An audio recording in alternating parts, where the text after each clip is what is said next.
Tapi at the same time juga bila kami bergaduh pun dia akan selalu ugut untuk nak ceraikan saya supaya saya ni tak melawan cakap dia ataupun supaya saya akan end up diam je dan iakan apa yang dia cakap.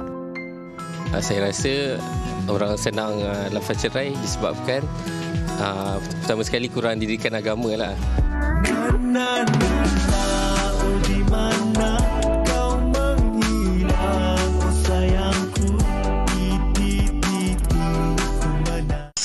Wanita hari ini,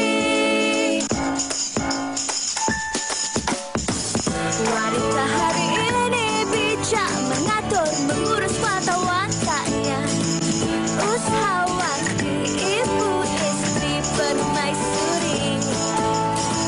Wanita hari ini di zaman modern masih kekalkan adatnya, dihormati, disayangi, disanjungi.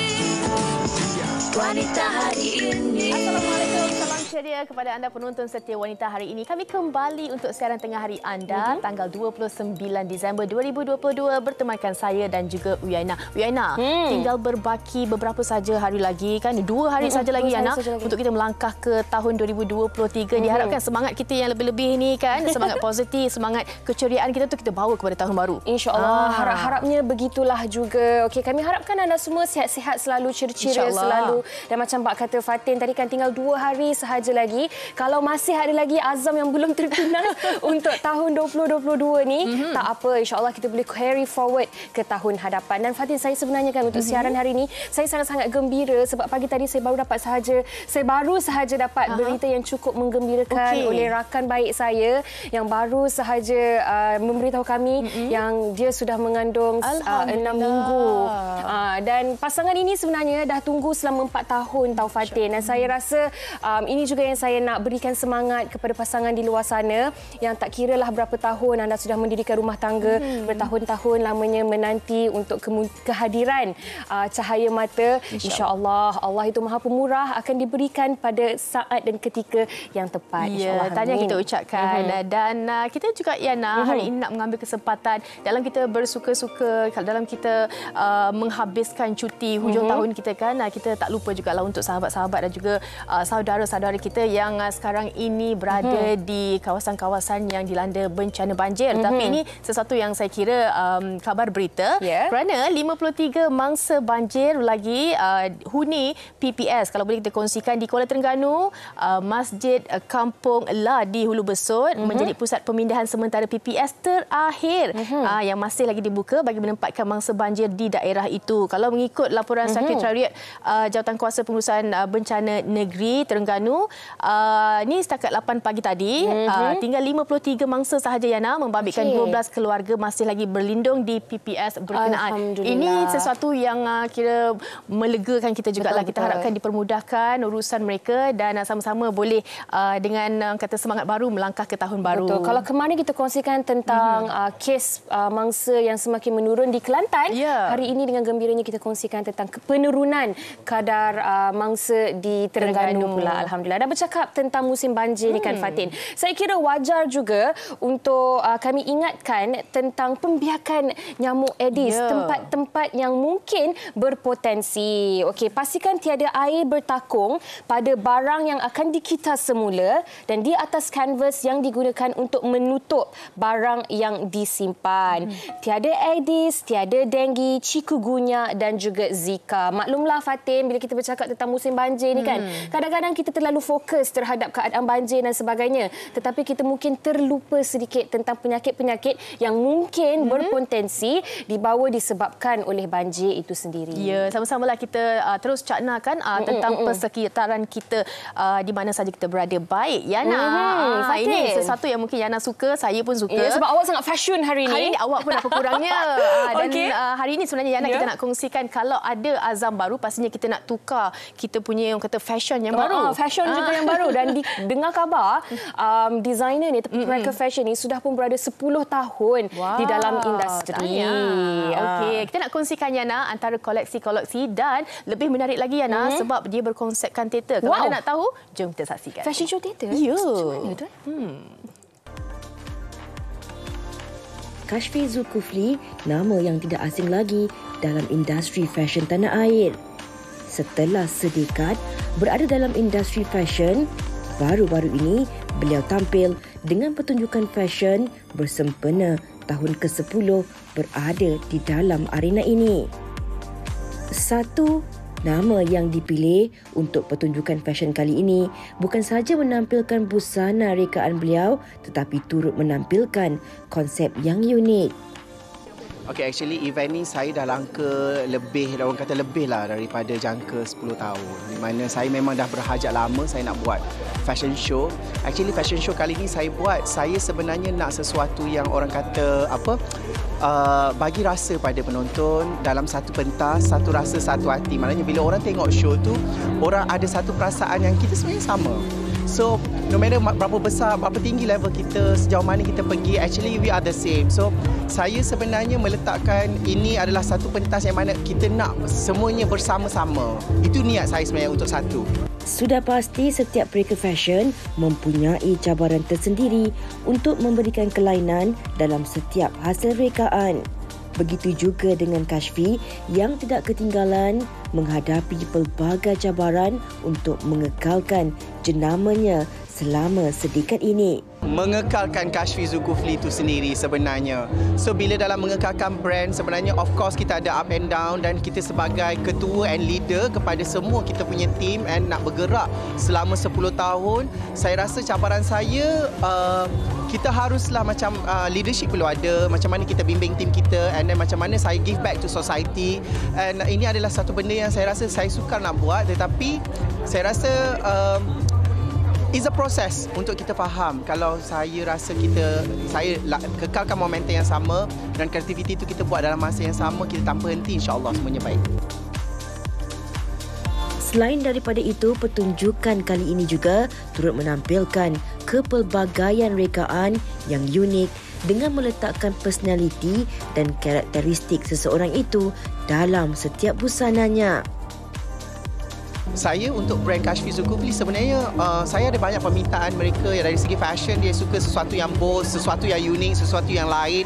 Jadi untuk collection kali ini saya tampilkan setiap individu ataupun setiap model yang keluar perbezaan dari segi design, dan saya nak menampilkan lebih kepada personality dan karakteristik. Di mana kalau kita tengok kalau seseorang itu memakai menyarum busana, kita nak karakter itu diperlihatkan dengan lebih kemas. Dan sebenarnya menarik fashion show satu ni, collection ni tidak dilakukan, design tidak dicipta sebelum, design dicipta selepas saya dah dapat model. Jadi saya study model dulu, baru saya buat design. Menjelang tahun 2023, beliau juga tidak mahu terlepas peluang untuk sentiasa memberikan yang terbaik kepada semua pecinta fashion tanah air dengan setiap hasil rekaannya. Saya nak terus memberi manfaat kepada orang lain dan saya nak terus kekal dalam industri. Saya nak lakukan yang terbaik untuk semua dan saya harap industri terus menyokong saya, dan kelompok hari ini yang datang, saya rasa saya nak mengekalkan kasih sayang itu dan kita semua satu. Tahniah kita ucapkan kepada Kashfi Zulkifli kerana dah 10 tahun berada dalam industri fashion tanah air. Dan tadi saya perasan kawan saya Syazabir antara Muse untuk 10 tahun Kashfi Zulkifli ini. Sekali lagi tahniah kita ucapkan. Baik, menarik sekali kan, dan pastinya penonton hari ini seperti mana yang anda tahu, kita dah war-warkan di laman media sosial kita kan berkenaan dengan topik yang akan kita bawakan hari ini. Saya harapkan anda terus berikan perhatian sebelum kita nak war-warkan topik kita hari ini. Apa kata kita saksikan kompilasi TikTok yang disediakan. 3 perkara yang kita tidak boleh sebut walaupun dengan hanya niat untuk bergurau. Yang pertama nikah, yang kedua cerai, dan yang ketiga rujuk semula. Jadi berhati-hati dengan 3 perkara ini.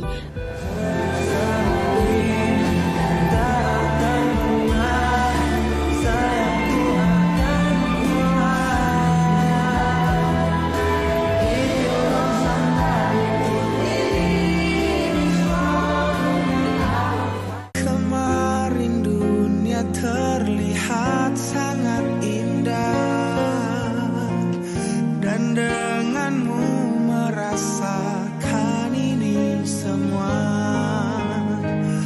Ustaz, kalau suami kerap sebut kita cerai, tapi bila kita ajak pergi pejabat agama, dia tak nak. Sebab katanya lafaz tu saja-saja tanpa niat. Apa hukumnya? Okey, lafaz soreh ni tak perlu pada niat. Kalau ikut perkataan tu, kita cerai. Okey, kalau kita cerai tu dia lebih pada perkataan soreh. Maksudnya jelas. Jadi saya nasihatkan puan di mahkamah yang terdekat, master team yang bermaster team dengan puan memfailkan kes pengesahan lafaz cerai. Okey, habaq dalam penyataan tuntutan tu bila ada lafaz, macam mana ada lafaz, apa perkataan yang dia guna. No? Semoga Allah SWT selesaikan. Dan saya nasihatkan juga dengan mudah-mudahkan lafaz cerai luar mahkamah. No? InsyaAllah. Mudahnya lafazkan talak. Ini adalah topik yang kita bincangkan pada hari ini, dan sebentar tadi itu adalah sedikit paparan rangkuman video TikTok yang disediakan oleh wartawan kami Tasha berkenaan dengan topik kita. Yang mana saya rasa sebenarnya topik ni agak berat kalau kita lihat dari sudut pandang perceraian dan sebagainya. Dan kenapa, Fatin, sering kali terjadi perceraian yang disebabkan oleh sesetengah individu yang terlalu mudah untuk melafazkan talak. Dan di pentas wanita hari ini kita akan ketengahkan, kita akan dedahkan apa agaknya faktor-faktor yang menjadikan lafaz itu senang di hujung bibir untuk dilafazkan, dan apa sebenarnya kesan-kesan untuk orang di sekeliling, khususnya anak-anak kita kan. Dan sekiranya anda mempunyai sebarang persoalan nak kami panjangkan kepada dua tetamu hebat kami di studio, boleh kongsikan di laman Facebook kami, di TikTok kami dan juga di Instagram kami. Betul. Mungkin persoalan, mungkin juga pengalaman peribadi anda, apa-apa sahaja, ayuh kongsikannya bersama dengan kami di Facebook Wanita Hari Ini TV3. Okey Fatin, kita nak berehat seketika. Kita akan kembali selepas ini di Wanita Hari Ini. Anda jangan ke mana-mana. Wanita Hari Ini.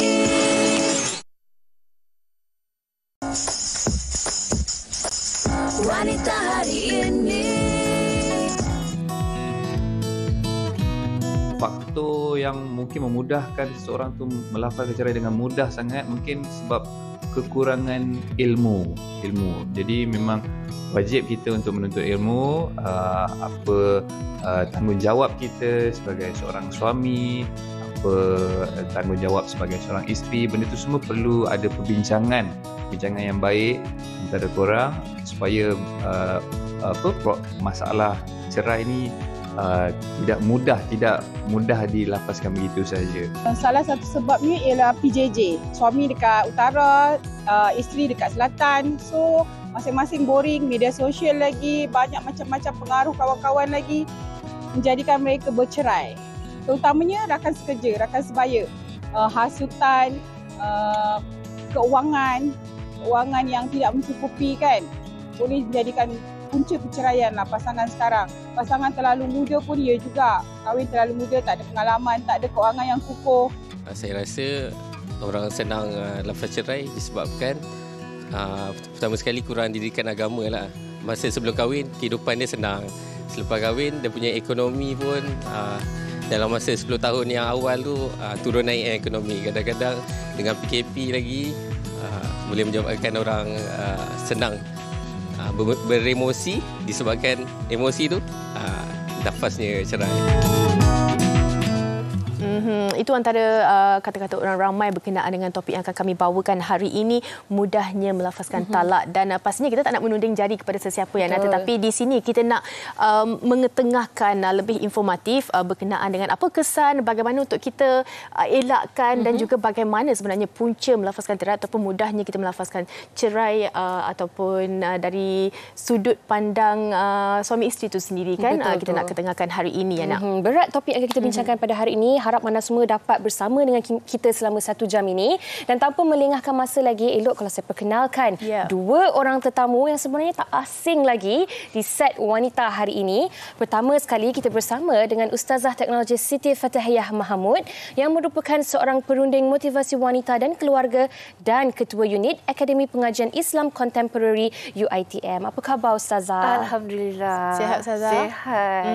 Dan pastinya hari ini saya dan juga Yana, seluruh tim wanita hari ini sangat-sangat berterima kasih dan juga kami harapkan sebenarnya Ustazah Yana, beliau baru sahaja rumah beliau terbakar baru-baru ini dan masih lagi bersama dengan wanita hari untuk kongsikan berkenaan topik kita hari ini. Terima kasih banyak-banyak Ustazah. Sama-sama. Harap Ustazah tabah. Dan kita juga bersama dengan Tuan Faisaluddin Muhammad Yusof, Peguam Bela dan juga Peguam Syar'i. Tidak asing lagi bersama dengan wanita hari ini. Tuan Faisal sihat? Waalaikumsalam. Lama tak jumpa sebenarnya Tuan Faisal. Ya. Keluarga semua sihat ya? Alhamdulillah, sampai Uyana pun dah jadi ibu. Ya, betul. Okey. Dan mungkin kita boleh mulakan berkenaan dengan mudahnya lafaz talak ini. Kita nak secara generalnya, kalau boleh Ustazah mulakan mukadimahnya secara ringkas. Okey, bismillahirrahmanirrahim. Assalamualaikum warahmatullahi wabarakatuh. Jadi kalau kita lihat ya Fatin dengan Yuaina, dari segi perceraian ni, dia memanglah dia yang pasangan muda pun ya, pasangan yang tidak muda pun ya, dia juga terlibat. Walaupun kita tengok memang dia banyak menyentuh kepada pasangan yang muda, tetapi dari segi umumnya, kenapa berlaku perceraian? So dia ada beberapa faktor lah. Pertama dari segi bila kita berkahwin, kita adalah bercampur di antara lelaki dan perempuan. Jadi kita tahu sebenarnya lelaki dan perempuan fitrah kita berbeza. Perangai kita berbeza. Perangai kita tak sama. Jadi kan bila perangai tak sama, kita bergabung, itulah kadang-kadang dia susah nak masuk. Dari segi emosi dia, dari segi ego dia, kehendak dia. Contohnya macam kita kata kita perempuan. Kita bercakap, kadang-kadang kita cakap lain tapi kita maksud lain. Betul tak? Kita kata tidak tapi sebenarnya ya. Betul. Kadang-kadang tidak dan betul tidak. Mana satu tidak. tu? Betul. Dia beza. Tapi kalau lelaki bercakap, kalau dia cakap nak. Tapi kalau orang perempuan, kalau dia cakap nak, boleh jadi 1000 nak ataupun boleh jadi 1000 tak nak. Jadi dari segi bahasa pun dia dah berbeza. Kemudian dari segi kita kata Tuan Faisal macam setuju ya? Setuju kan? Lepas tu kan kalau kita tengok orang lelaki ni dia lebih kepada nak dihormati. Okey. Kan? Tetapi orang perempuan dia nak lebih disayangi. Jadi kita tengok perkara tu pun dah berbeza. Jadi seorang nak disayangi, seorang nak dihormati. So kadang-kadang kalau kita tidak bertolak ansur, so kadang-kadang itu menjadi punca perbalahan. Kalau kita tengok kat situ. Kemudian satu lagi kita tengok awal perkahwinan. Awal perkahwinan sebenarnya adalah tempoh masa yang sangat sukar sebenarnya. Sebab apa? Sebab di awal perkahwinan dia akan menjadi habis semua rahsia.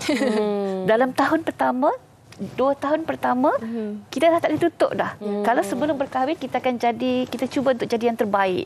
Kita cuba untuk menunjukkan kita yang terbaik. Memanglah kita pun nak jadi terbaik. Tetapi kadang-kadang dia akan membuka siapa kita sebenarnya. Sebab itulah dia akan jadi lebih baik supaya kita menjadi diri kita sendiri. Sebelum perkahwinan ke, selepas perkahwinan ke, biar orang menerima kita seadanya. Ya, betul. Dan kita nak orang menerima kita dengan kelebihan kita dan juga kekurangan kita. Baik, Ustazah, mungkin ini sebenarnya ada kaitan dengan soalan yang saya nak tanya kepada Tuan Faisaluddin yang seterusnya ni kan. Laporan dalam berita harian mengatakan kebanyakan perceraian statistik menunjukkan mereka ataupun pasangan di bawah usia 30 tahun yang paling tinggi statistik penceraiannya. Adakah apa yang dikongsikan oleh Ustazah Fatahiyah tadi itu sedikit sebanyak memberi kesan kepada kenapa sebenarnya ramai dalam kalangan muda yang bercerai. Kadang-kadang tu kan Tuan tak sampai 5 tahun lagi, 2-3 tahun sudah pun cerai. Adakah kerana usia muda mereka ataupun apa sebenarnya sebabnya Tuan? Tahap kematangan mungkin. Yalah. Apa ni Uyaina, Fatin, Ustazah Fatahiyah saya kena buat pengakuan. Hari ini sebenarnya malam tadi kebetulan saya tengok TikTok dengan isteri saya sebelum tidur. Isteri saya tunjukkan. Baru saya faham selepas beberapa puluh tahun saya kahwin. Saya ingat ni dah masuk 22 tahun ke perkahwinan saya. Rupanya bila isteri membebel, marah dan sebagainya, dia rindu dengan suami.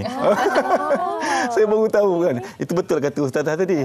Maknanya laras bahasa kita antara lelaki dan wanita ni tak sama. Hatta saya yang dah berumah tangga lebih 20 tahun pun kadang-kadang tak faham lagi. Cuba nak memahami. Jadi berbalik kepada soalan yang Uyaina tanya tadi, betul ya. Ada artikel dah ditulis oleh pengkaji, oleh ahli akademik dan juga mereka yang beramal dengan undang. trend perceraian bagi mereka yang bawah umur 30 tahun ni ya, maknanya sama ada baru kahwin 5 tahun ke maknanya ataupun baru setahun apa, sangat tinggi dan merisaukan kita semua ya. Berdasarkan pengalaman saya lah ya, saya secara peribadi adalah 2-3 kes, tak banyak, adalah ya. Saya buat kes perceraian di kalangan generasi muda ni ya, Fatin, Uyaina dan penonton semua ya. Antara punca dan masalahnya adalah kerana salah faham. Tidak ada persefahaman ya. Tak ada persefahaman ni berbalik kepada mungkinlah macam Ustazah kata tadi. Maknanya honeymoon period tu, tempoh tu dah habis semua diceritakannya. Itu satu. Jadi tak ada modal lah nak bersembang lagi. Yang kedua, apa yang dikongsikan oleh tadi tu dalam plot tadi kan, dia cerita tadi, betul lah, maknanya kita ingatkan perkahwinan itu tenang, seumpama air yang tenang aja. Tapi sebenarnya ada juga cabaran. Kita tak ada buaya. Ada ujian, ada ombak ya, ada waktu di mana mungkin kita kehilangan kerja, kehilangan punca pendapatan, suami kita kehilangan punca pendapatan. Jangka lepas kahwin tak nak ada anak lagi. Rupa-rupanya terus dapat anak. Terus tuan pun terus tunjuk kepada saya. Macam betul juga tu. Bila anak, tak apalah kita stop dulu nak seorang. Rupanya Allah bagi ke rezeki anak tu 2, 3 ramai. Jadi pendapatan ada isu masalah dari segi kewangan. Selain persefahaman tadi, menjurus kepada isu ketidakstabilan dari segi kewangan. Dan juga orang kata puncanya juga macam kurangnya dari segi didikan agama, kurangnya dari segi pemahaman. Orang kata orang perempuan ni lain, lelaki ni lain. Ada orang ni macam saya, alhamdulillah ditakdirkan di kalangan adik-adik saya ramai perempuan. Mana saya ni hidup saya dibesarkan dan dikelilingi oleh wanita. Saya dibesarkan oleh seorang opa, mak saya, adik-adik saya perempuan. Saya seorang lelaki. Jadi sedikit saya insya-Allah saya mudah memahamilah apa laras bahasa tubuh wanita tu kan. Jadi tapi tak semua orang begitu. Ada orang lelaki je. Jadi dia mungkin sikap dia perlu. Ayat mudahnya Ustazah kata tadi, nak dihormati. Sebenarnya bersifat dominan. Nak dominan. Dia nak menunjukkan bahawa dia ni suami, dia ni lelaki. Always right. Sebenarnya tak betul. Sebab ada benda-benda yang kita kena dengar juga. Apa yang isteri punya pandangan. Mungkin dia nak luahkan perasaan tu, kita kena dengar. Jadi perkara-perkara kecil ni, jangan ceritalah perkara pukul, ganas, tak bayar nafkah, ada hubungan curang dan sebagainya. Itu besar. Ini sekali kecil ni. Maknanya dari segi pemahaman kita nak bercakap, nak memahami karakter dia, nak memahami apa kehendak dia, itu pun sebenarnya salah satu punca berlakunya perceraian di kalangan generasi muda yang bawah 30 tahun, berumur bawah 30 tahun, maknanya dalam tempoh 5 tahun. 5 tahun ni memang tempoh kritikal Zah, sangat kritikal. Dulu pun masa usaha baru kahwin pun nak mengenali suami pun macam mana ni? Kita nak marah takut dia pula melenting kan. Saya begitulah respon saya ya. Yana dan juga Fatin. Menarik sekali kan. Saya banyak nak ditanya kali kepada Tuan Faisal dan juga Ustazah. Tapi kita nak dengarkan juga antara pengakuan yang disediakan wartawan kami Tasha berkenaan seorang isteri yang diceraikan suaminya. Jom kita saksikan. Jodoh, ajal dan pertemuan semuanya ditentukan oleh Yang Maha Esa. Pasti tidak ada sesiapa pun yang mengharapkan malika cinta yang dibina dengan penuh kasih sayang terlerai di tengah jalan. Namun takdir menentukan sebaliknya buat Nur Saliha dan bekas suami. Selepas 7 tahun merasai pahit manis kehidupan berumah tangga, dia diceraikan dengan talak 3 begitu sahaja. Saliha yang sebelum ini melalui perit getir perkahwinan bersama suami yang bersikap panas baran, dia kini terkesan dengan apa yang telah berlaku. Sebelum ni saya dan bekas suami dah berkahwin selama 7 tahun macam tu. Dulu pun kami kahwin memang atas suka sama suka lah. So masa awal-awal perkahwinan tu memang semuanya indah, semuanya okey. Tapi saya perasan masa masuk tahun ke-4 tahun perkahwinan macam tu, saya perasan dia semakin hari dah semakin berubah. Dia dah mula ada sikap panas baran tu. Dia dah mula marah-marah saya. Tapi at the same time juga, bila kami bergaduh pun dia akan selalu ugut untuk nak ceraikan saya, supaya saya ni tak melawan cakap dia, ataupun supaya saya akan end up diam je dan iakan apa yang dia cakap. Mula-mula tu saya memang takut sebab saya memang tak nak dia ceraikan saya. Tapi lama kelamaan tu bila saya fikir balik macam bila panas baran dia tu makin teruk, dia pun dah mula naik tangan dengan saya. Sikap dia dah makin lama makin tak okey. Benda tu yang buat saya macam betul-betul tak boleh nak tahan dah. Sejujurnya saya sendiri tak tahu kenapa dia tu senang sangat nak anggap lafaz cerai ni macam satu benda yang boleh buat gurauan. And benda ni macam bagi dia sangat mudah. Saya akui macam dulu pun memang kami mula berkahwin di usia yang muda. Dan mungkin masa tu kurangi ilmu ke ataupun sebagainya lah. Tapi macam selepas 7 tahun saya betul-betul tak sangka yang lalasnya akan jadi macam ni. Dalam sekelip mata macam tu je dia ceraikan saya dengan talak 3 hanya kerana sebab benda yang kecil je masa tu. Masa tu pun memang sebelum diceraikan tu pun memang dia ada ugut saya, and saya memang tak tahan dah masa tu. Yelah, mungkin sebab dia pun, saya memang betul-betul tak tahan lah dengan bila dia selalu ugut saya untuk ceraikan saya, untuk selalu pukul saya, selalu marah-marah saya. Saya memang dah tak boleh nak tahan dah. Saya tak tahulah kalau macam lepas ni saya ada ke tak keberanian untuk berumah tangga lagi. Saya rasa macam saya trauma dengan apa yang jadi semua ni lah. Itu antara cerita yang mungkin kita boleh bawakan bagi pemahaman ramai situasi sekarang ini. Ya, betul. Dan kalau kita dengar dalam paparan itu tadi kan, sifat suami yang mungkin ada sifat-sifat yang tidak berapa baik. Panas baran, rasa dirinya yang betul, suka marah-marah dan sebagainya. Ini juga yang membawa kepada kes perceraian untuk pasangan ini tadi. Dan mungkin Ustazah juga boleh kongsikan, adakah, kalau tadi Yana ada kongsikan, antara mereka generasi muda yang berkahwin awal ni, mereka lebih cenderung peningkatan pun disebabkan kahwin awal, mungkin tak ada kata persediaan dari segi mental dan juga emosi mereka kan. Kalau boleh dikongsikan Ustazah juga. Okey, kalau kita lihat kenapa pasangan yang 30 tahun ke bawah ni banyak statistik perceraiannya agak tinggi.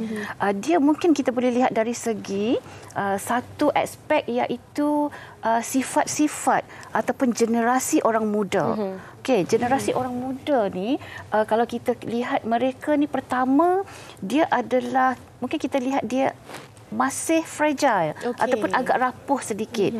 Dia kurang daya tahanan. Okey, orang muda jangan marah, bukan saya kata tak ada daya tahanan. Ini realitinya. Tapi dia macam ni tahu. Kalau kita tengok mak ayah kita dulu berkahwin, bergaduh-bergaduh juga, merajuk-merajuk juga, tapi daya ketahanan tu ada. Tetapi orang muda dia agak kurang di situ. Sebab apa?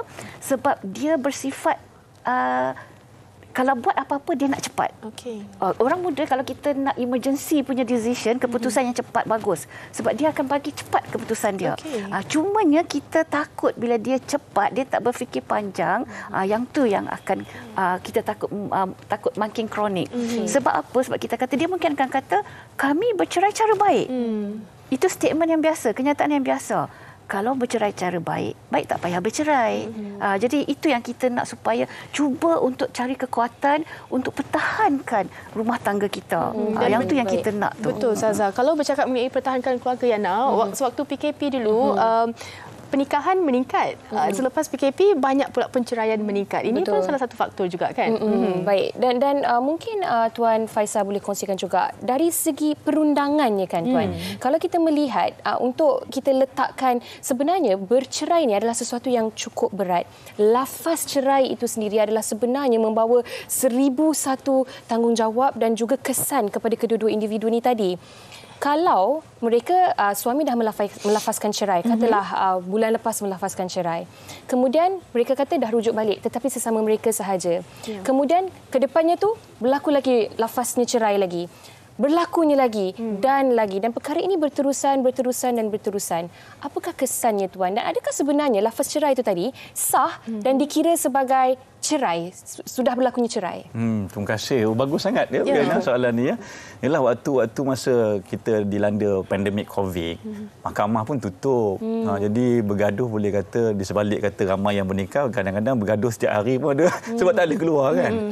Jadi begini abghadul halalu indallah at-talaq, kata Allah SWT dalam Al-Quran perkara yang Allah tak suka, paling benci ni walaupun halal di sisi ni adalah cerai Sebab itu kuasa cerai ni diberikan kepada sebenarnya dua Satu suami kita, yang kedua mahkamah lah kuasa untuk mencerai ni. Kenapa suami? Kenapa lelaki? Sebab lelaki itu Allah memang berikan anugerah, dia sifatnya untuk memimpin, bertanggungjawab memberi nafkah dan juga kesabaran. Tapi dalam hal begini yang macam Yana cakap tadi, hari ni lafaz cerai. Besok okey. Kemudian minggu depan gaduh balik, lepas cerai lagi. Itu kalau lelaki. Tapi kalau isteri diberi kuasa untuk melafazkan cerai ni, kan Fatin, Ustazah kan, rasanya sehari berkali tu. Contoh kan. Risau juga. Risau kan. Tapi tak ada. Itu you all tak ada kuasa tu ya. Baik ya. Dalam hal begini ya, perempuan, penonton semua ya. Bila dalam keadaan maknanya berlaku perceraian ni ya, kita kena cepat-cepat laporkan perkara ni kepada mahkamah. Baik. Memang ya dari segi hukum syaraknya memanglah lafaz cerai itu kalau antara kita dengan suami kita, kalau suami kita dah lafazkan talak, boleh jadi ianya sah ya. Kalau cukup rukun, cukup syaratnya sebagainya. Tapi banyak orang mempermainkan lafaz ini. Sebab itu tajuk kita ni mudahnya melafazkan talak kan. Mudah sangat ya.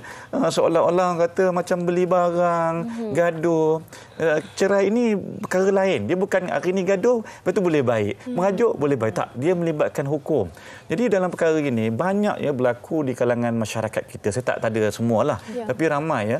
Maknanya bila dia dah melafaz cerai ni, kemudian dia rujuk dengan cara sendiri, kemudian dia lafaz cerai, ada kes dah lebih 3 kali pun. Dan dah rupa-rupanya dah talak 3 tahun lepas lagi dah. Allahu Akbar. Jadi hubungan dia sepanjang beberapa tahun ni bukan sebagai suami isteri. Dia dah dianggap sebagai hubungan yang tak sah. Hubungan yang terlarang ya. Jadi kalau nak bersama balik, isteri tadi perlulah berkahwin dengan lelaki lain, kemudian dia bercerai, habis tempoh iddahnya, tak ada berkahwin semula, baru dah dia boleh berkahwin semula dengan suami yang pertama tadi. Kenapa dalam negara kita ini pihak kerajaan mewajibkan kita mendaftarkan perceraian itu di mahkamah dan juga di Jabatan Agama? Bukan setakat perceraian, rujuk pun kita kena lapor dan daftarkan di mahkamah dan juga di pejabat agama yang tempat kita duduk tu, sebab supaya ada rekod ya.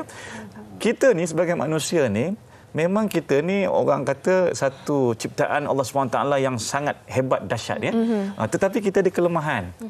Apa yang kita bincangkan hari ini, boleh jadi besok kita ingat lagi, tapi tahun depan kita dah tak ingat dah ya. Yaina Fatin ni dah lupa. Jadi begitu juga dengan hal perceraian. Bila kita dah jadi macam adat, dah biasa sangat lafaz cerai ni, kita pun tak ingat berapa kali ya dalam berapa kali dah rujuk dan sebagainya. Jadi kita risau generasi yang terhasil itu bukan generasi yang daripada perkahwinan yang sah, daripada hubungan yang sah. Maka jadilah ya, memang ada masalah dari segi pembinaan generasi, ada masalah sikap, ada masalah budaya. Mungkin juga ini juga mungkin mendorong kepada berlakunya perceraian di awal generasi muda ya. Tapi ini saya punya tafsiran lah. Jadi itu pentingnya kenapa dari segi perundangan kita kena laporkan ke mahkamah, daftar di mahkamah dan daftarkan di Jabatan Agama supaya rekod tu ada dan kita tahu berapa kali dah aku ceraikan bini, berapa kali dah kita berujuk dengan suami, supaya kita tidak melanggar perintah yang ditetapkan oleh Allah SWT dan juga undang-undang yang ada dalam negara ni. Saya kira apa yang Tuan kongsikan adalah sesuatu yang membuka mata kita semua, khususnya kepada pasangan. Mungkin isteri ni dia dah dengar banyak kali tetapi tidak pernah dilaporkan ke mahkamah, tidak ada rekodnya. Ini adalah saya rasa membuka mata kita semua yang sekiranya berlaku perkara-perkara seperti ini harus dilaporkan segera. Ya, dan sedikit saya nak tanyakan kepada Tuan Faisal juga kan, seperti mana yang dikomen di Facebook wanita hari ini, Nuriha Sheikh Abdullah. Saya nak tanya, kalau cerai di WhatsApp dan dilafaz 2 talak di mulut. Ini sebenarnya apa yang berlaku dalam masyarakat kita di WhatsApp secara langsung di media sosial. Adakah ini trend semasa ataupun adakah ini sah juga, Tuan Faisal? Sedikit. Yang pertama dari segi trend semasa memang perkara ni berlaku ya. Daripada dulu lagi ya. Daripada dulu maknanya dulu semenjak ada telefon ni orang hantar SMS. Kemudian kita evolve kepada media sosial, ada WhatsApp, ada Facebook dan sebagainya. Sampai peringkat ada mungkin ada TikTok dan juga melafazkan aku ceraikan isteri dengan talak 2 sebagainya. Jadi perkara-perkara begini untuk ditentukan sah, sebab itu kita kena laporkan kepada mahkamah. Sebab perkara yang bersifat lafaz talak secara tulis, secara begini, memang perlu dia punya pengesahan di dalam mahkamah, sebab hakim nak tanya niat dia. Apa niat suami tadi kan? Betul kan? Sebelum tanya niat tu, betul ke awak yang tulis ni? Macam mana keadaannya? Mabuk ke? Dan sebagainya, sedar ke? Itu yang pertama. Jadi apabila mahkamah dah kata sabit memang apa yang dituliskan di dalam WhatsApp tu sabit memang sah, maka jatuhlah talak. Perkara kedua, kalau dia balik pula, dia kata aku lafazkan talak secara verbal. tak cukup dengan WhatsApp tadi, dia tambah lagi kan. Jadi perkara-perkara ini, insiden-insiden ini perlu dilaporkan di mahkamah supaya mahkamah, hakim akan teliti, akan semak dan akan buat keputusan. Sebenarnya sudah berapa kali dah lafaz talak itu. Mungkin yang pertama dalam WhatsApp tu yang pertama. Kemudian yang secara mulut tu tambah lagi satu lagi. Jadi dah 2 talak, tinggal satu lagi peluang. Jadi ini melibatkan hukum, melibatkan perundangan. Jadi memang wajib kena dilaporkan di mahkamah dan jangan pandang enteng ya perempuan ya. Tolong jangan pandang enteng sangat. Sebab kita nak kerukunan dalam rumah tangga. Saya kira Yana melibatkan hukum dan juga melibatkan kejujuran pasangan suami isteri juga. Kadang-kadang isteri ni dia rasa macam suami dia tengah marah, suami dia dalam keadaan yang tidak rasional kan, melafazkan. Jadi mereka simpan antara mereka sahaja. Ini yang menyebabkan mereka tidak membuat laporan di mahkamah. Dan ini mungkin juga yang saya tanya kepada Ustazah kan. Macam tadi Tuan Faizal ada kongsikan. Pertama kali lafazkan talak. Kemudian minggu depannya tu lagi sekali. Dan semua ini tidak direkodkan. Tahu-tahu dah lafaz ketiga. Kemudian macam Tuan kata, isteri itu perlu berkahwin dengan yang lain, perlu bercerai melalui tempoh iddah dan sebagainya. Besar sebenarnya kesan sekiranya kedua-dua pasangan ini tidak mengambil kira ataupun tidak menekankan tentang faktor betapa lafaz itu adalah sesuatu yang cukup besar dan berat. Betul. Mungkin Ustazah boleh kongsikan dan tekankan sekali lagi tentang kesan bukan sahaja kepada isteri, malah kepada suami. Sekiranya lafaz itu senang saja dilafazkan. Talak tu dia macam ni tau. Sebab itu dalam perkahwinan dia bukan cinta saja yang penting. Dalam perkahwinan ni sebenarnya ilmu tu penting. Sebab itu kalau kita tengok di Malaysia, kita ada kursus kahwin. Tapi kita tak nak benda tu dijadikan untuk penuh syarat sahaja. Jadi pasangan-pasangan yang nak berkahwin, bila masuk kursus kahwin, hayati betul-betul, dengar betul-betul sebab ilmu tu penting.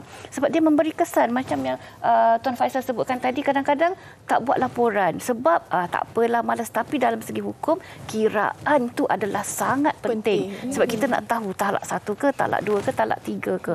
Jadi kesan dia tu adalah sangat besar. Jadi pasangan yang dalam perkahwinan ataupun yang baru nak berkahwin kena alert perkara tersebut. Ilmu tu sangat penting. Sebab dia akan membawa kesan yang lebih besar. Contohnya macam yang Tuan Fazal sebut tadi, takut nanti talak 3 tu dah tahun bila dah jatuh. Kita tak pergi buat laporan sebab kita malas nak pergi mahkamah. Lepas tu pada masa yang sama, emosi wanita yang diceraikan, kita tahu orang perempuan dia memang banyak emosi. Yaina dan Fatin, kita memang banyak emosi. Sebab tu orang perempuan dia senang gembira.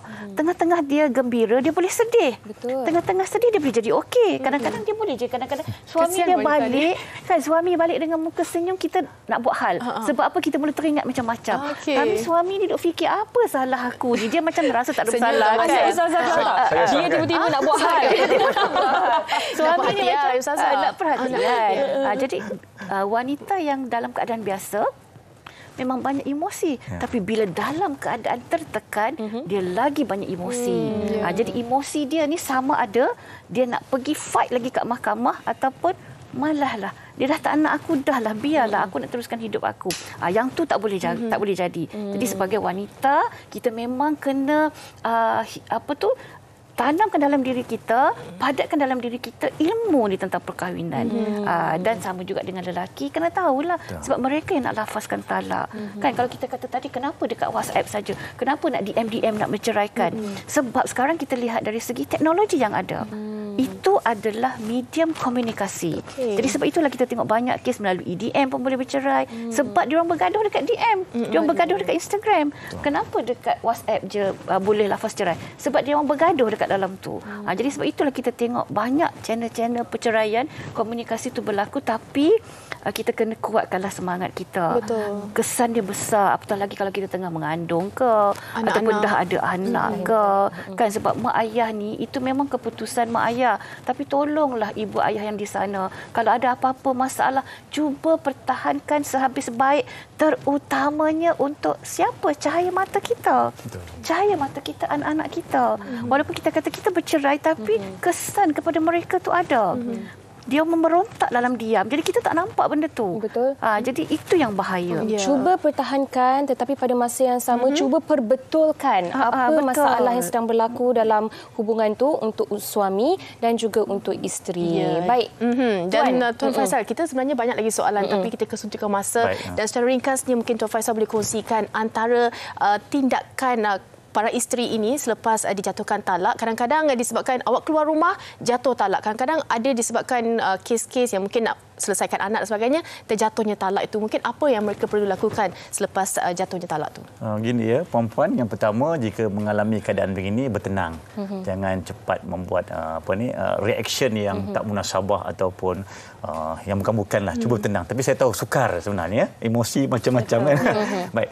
Perkara yang kedua yang perlu dibuat adalah kita kena melaporkan perkara ini kepada mahkamah, ya, pihak mahkamah rendah syariah yang berdekatan dengan tempat tinggal perempuan, untuk laporkan apa lafaznya, bagaimana keadaan itu berlaku. Kalau secara WhatsApp, bagi tahu secara WhatsApp. Kalau secara lafaz talak secara langsung, cakap secara langsung. Kalau secara kinayah, mana sindiran, cakap saya sindiran. Kalau secara taklibnya tadi, kalau kau keluar rumah sebagainya, kena nyatakan perkara itu supaya pihak hakim mahkamah akan membuat keputusan sama ada ianya jatuh talak ataupun tidak. Supaya tidak ada keraguan tu perlu kita hilangkan. Ya. Buat suami pula kena ingat, ya, saya nak tambah sikit lah. Kata orang patah tumbuh hilang berganti, ya, bunga bukan sekuntum dan sebagainya. Saya tak berapa setuju bab itu, ya. Bila kita dah ada seorang isteri yang dah tahu kita punya luar dalam, kita kena hargai dia. Begitu juga dengan kita. Bila kita ni seorang suami, kita tahu kita pun banyak kelemahan.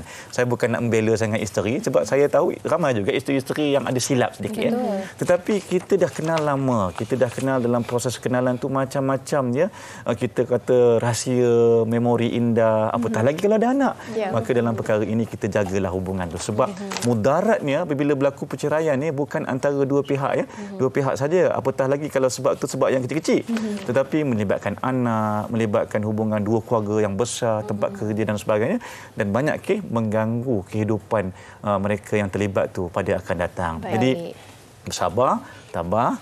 Perempuan jangan lupa, ya, lapor kepada mahkamah kalau dilaporkan talak suami. Baik. Saya kira itu adalah rumusan terbaik, ringkasan terbaik untuk perbincangan kita pada hari ini, iaitu mudahnya lafazkan talak. Ingat, dengan setiap lafaz talak yang diberikan ataupun yang diucapkan itu membawa 1001 tanggungjawab dan juga kesan. Bukan sahaja kepada pasangan ini, bab kata Tuan Faisal tadi, kepada individu-individu lain yang berada dalam institusi kekeluargaan tersebut. Betul. Dan kalau adalah sekiranya permasalahan, cuba selesaikan dengan cara baik dan juga terus laporkan di mahkamah, selain daripada jangan ada provokasi ataupun peranan masing-masing lah. Terima kasih kita nak ucapkan sekali kepada Ustazah Siti Fathiah dan juga kepada Tuan Faisal atas perkongsian yang saya kira memang sangat-sangat membuka mata kita, Yana, khususnya penonton-penonton di luar sana. Pengajaran untuk kita juga, ya, Fatin. Okey, baik. Kepada anda semua jangan ke mana-mana. Sekembalinya nanti kita akan bersama dengan penyanyi Syazmin. Nana. Terima kasih. Wanita hari ini.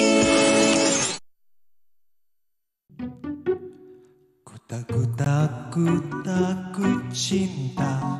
Ku takut rindu. Betapa ku sayang kamu. Kepadamu kasih, kepadamu sayang. Kemanakah kau menghilang? Ku tahan cinta, ku tahan rindu. Betapa ku siksa sejak kau tiada, pergi bersamanya selamanya. Oh di mana kau menghilang, oh sayangku, titik ku menanti saban hari. Oh di mana kau menghilang, oh sayangku, titik ku menanti saban hari. Biarlah cinta buta tak bermata, biarlah ku terus meraba-raba.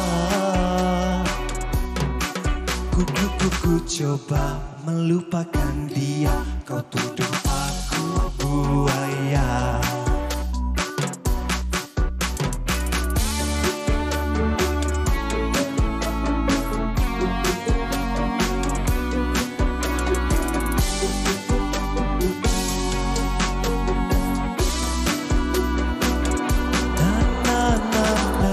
Oh di mana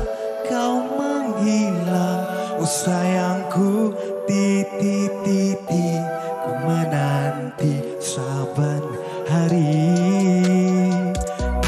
Nana, oh di mana kau menghilang, oh sayangku, ku menanti saban hari. Biarlah cinta buta tak bermata, biarlah ku terus meraba-raba.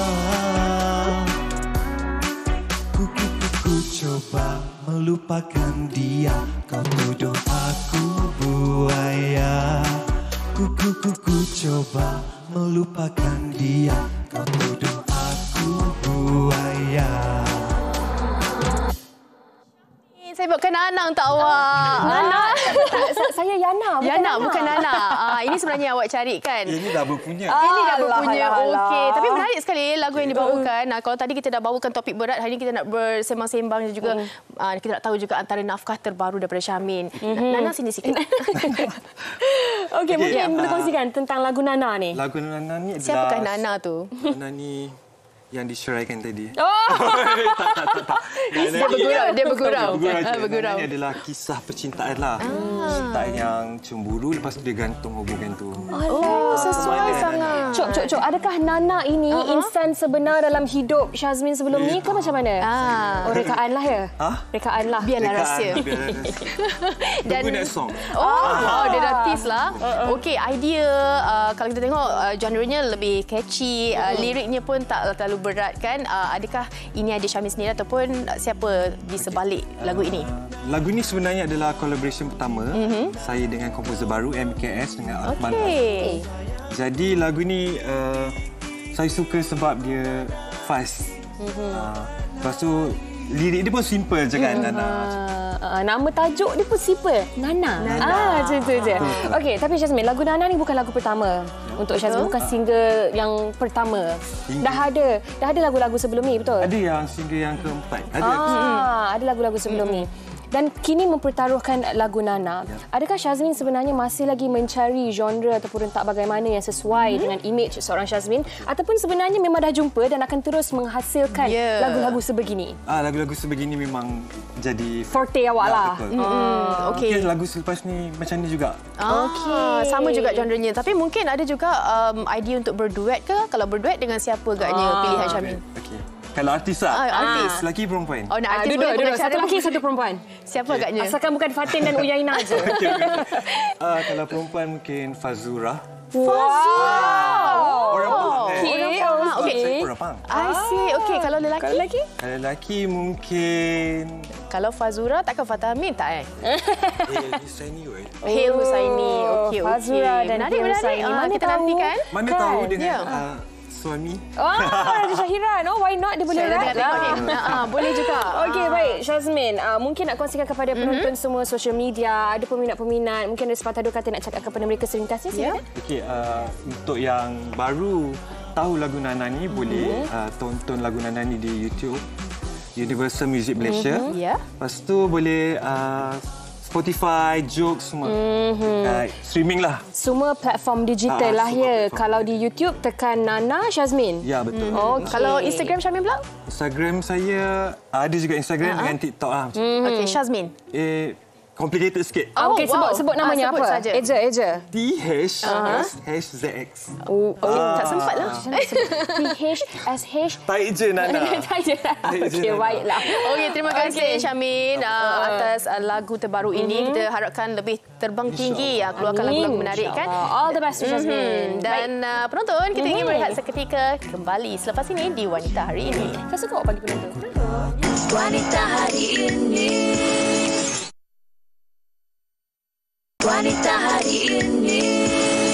Kembali bersama kami di Wanita Hari Ini dan kami nak ucapkan ribuan terima kasih kepada anda semua penonton setia Wanita Hari Ini yang dah setia bersama dengan kami dari awal siaran. Sekarang ni dah nak habis siaran kami dan saya sebenarnya tertarik untuk baca antara komen rakan-rakan kita di Facebook. Silakan. Okey, antaranya adalah dari Nazril Bidin yang kata, bagus Wanita Hari Ini. Bukan hiburan semata, ia juga banyak pengisian ilmu yang bermanfaat untuk panduan masyarakat kita.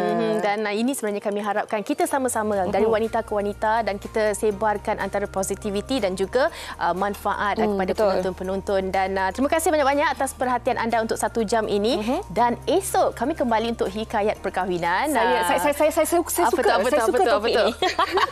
Topiknya adalah suami tolong jadi sombong. Macam mana tu sebenarnya?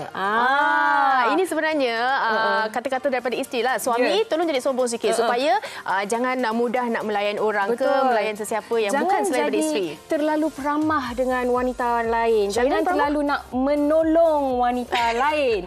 Dan mungkin ini sebenarnya antara topik yang diberikan oleh anda juga untuk kami bawa di wanita hari ini untuk kita kupas dan berbincang kepada wanita.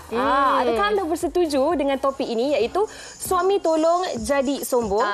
Kalau setuju, terus komenkan di Facebook Wanita Hari ini. Esok kita akan bawakan dan juga panjang kepada tetamu-tetamu kita. Kalau awak setuju ke tak? Rahsia esok kita nantikan.